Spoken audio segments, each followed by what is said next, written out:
Good evening. It's March 8th, 2026. I'm Cy Marie Johnson, and you are listening to Histories of And Horror. I'm A.O. Knuckles. Tonight we are traveling back to 1912 to a town that was the very heartbeat of the American dream, Vasilla, Iowa. It was a town of about 2,000 people, a place where the biggest news was usually the price of corn or the Sunday sermon. But on a sweltering June night, that innocence was systematically dismantled.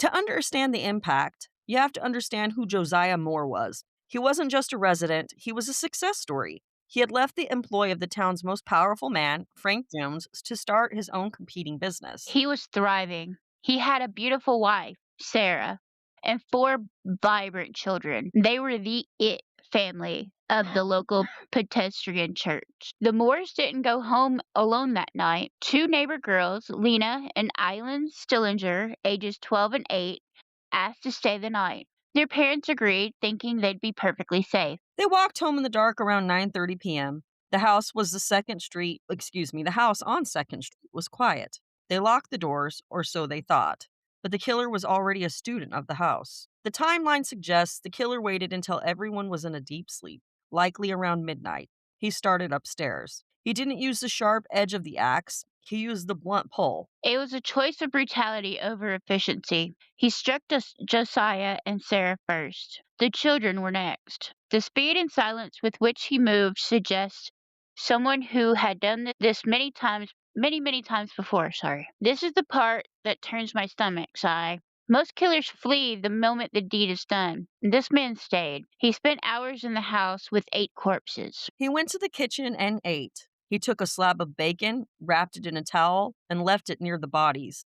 He took all the mirrors in the house and covered them with Sarah's dresses and skirts. By 7:30 a.m., the neighbor, Mary Peckham, noticed the Moores hadn't come out to do chores. She called Josiah's brother, Ross. When Ross opened the door, the air that hit him was heavy and metallic. He found the Sillinger girls first. The scene was so horrific that the town marshal actually had to lean against the wall to keep from fainting. Now, for our longtime listeners, this ritual, the covered mirrors, the proximity to the tracks, should be ringing a massive bell. Exactly. If you remember on our episode, The Man from the Train, we talked about that theory that a single serial killer was moving across the US and Canada via the rail lines between 1912. And when you look at the Villisca crime scene side by side with the murders in Colorado Springs or Monmouth, the signatures are identical.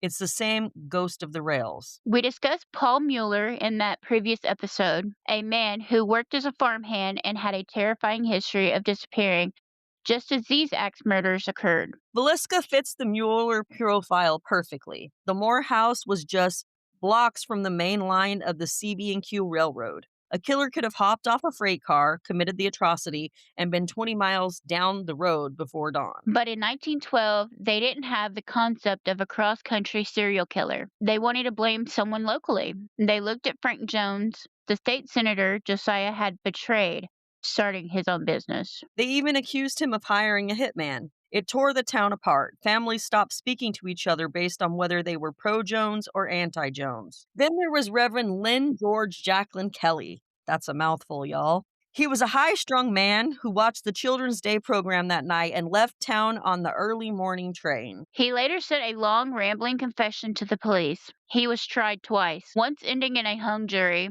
once in an acquittal. Most think he was just a man looking for information. The house is still there, 508 East 2nd Street. No running water, no electricity. It's been restored to its 1912 appearance as a museum. I've seen the photos, AL. There is something about the way the light hits those covered mirrors in the recreations. People report cold spots and the sound of children crying in the bedrooms. Whether it was Paul Mueller, the man from the train, or a shadow we'll never truly name, the Villisca Axe murders remain a scar on the heart of the Midwest. It's a reminder that sometimes the most dangerous thing you can do is turn out the lights and trust that the world outside is as kind as it seems. The Moores did everything right. They were pillars of their community, loving parents, and good neighbors, and yet their story ends in a silent house with drawn curtains. It's cases like these that keep us looking over our shoulders. We hope you enjoyed this deep dive back into the Man from the Train lore. If you haven't heard that previous episode, please go back and give it a listen because the parallels will chill you to the bone. We'll be back next time with a new chapter from the archives of the macabre. Until then, keep your porch lights on, lock your doors, and maybe check the app. I'm Cy Marie And I'm Johnson. Mayo Knuckles. Thanks for listening to Histories of Horror. As always, take care of each other, donate to mutual aid, and hug each other tight. Stay safe, stay vigilant, and have a good night.